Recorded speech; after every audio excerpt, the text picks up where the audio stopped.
Toronto, home to musical artists such as Chaos, the Bare Naked Ladies, and who could forget, the King of the Six, the man with the key to the city, Aubrey Drake Graham, better known as Drake. His new album, Views, recently dropped, and I thought in celebration of this man's love for Toronto, I would share my top 6 views. Now, these are all just my opinion. Of course, there are plenty of views that are deserving of being on this list, but these are the ones I could get to in one day. So without further ado, coming in at my number 6 favorite, Polson Pier. Located in the port area of Toronto, Polson Pier boasts one of the best views of the Toronto skyline. The combined view of the city and view of the planes landing at Billy Bishop makes this a favorite amongst Torontonians and Instagrammers alike, and claims the number 6 spot on my list. Plus, they have a driving or whatever that is. Coming in at number 5, we have a different kind of view of the city, located just off the DVP, Riverdale Park.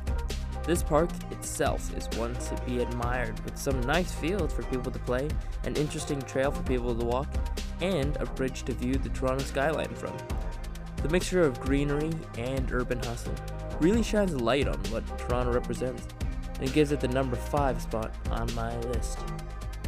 Number 4 is located by a bunch of notable Toronto destinations, such as the Gardiner Museum, Batashu Museum, the Royal Ontario Museum, and most importantly, this hot dog stand.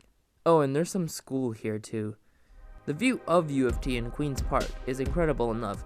Factor in a great view from King's College, and there's no wonder why it claims the number 4 spot on my list. Coming in at number 3 is the very charismatic Kensington Market, located by the Chinatown of Spadina. If the unique look of Kensington isn't enough for you, and if the smell of weed isn't too much for you, then the view of Toronto from Kensington Parking Garage will leave you speechless. Seeing older, smaller buildings meet the skyscrapers really shows off an interesting perspective of the city. I even asked a local hobbyist photographer what he thinks of this view. I just like how it's all, very, you just get all the different skyscrapers creating different space in the sky, and it's just, it's pretty beautiful, and it's pretty awesome to think that, humans created all that. No further questions. And with that, we go to number 2 on my list, the Bathurst Street Bridge. While being a beautiful place to be when the sun is at the edge of the sky, it's also a great place to see the downtown buildings amongst the newly developed buildings. Located above the tracks of the TDC, GO, and the new Up line, it shows the incredible hustle and bustle of the city without being too close to bump into anyone. Before I reveal the last spot, I'd like to give a shout out to other great places like both Dundas and Nathan Phillips Square. And if the ferries were open, I would put Toronto Island on this list too. But the number 1 spot on my list for the best view of the city, I went to none other than the most distinguishable building in the city, the CN Tower. Yes, this may seem like a cheesy number 1 pick, but for $35, you could take the elevator up to the lookout to see the beautiful city lights of Toronto.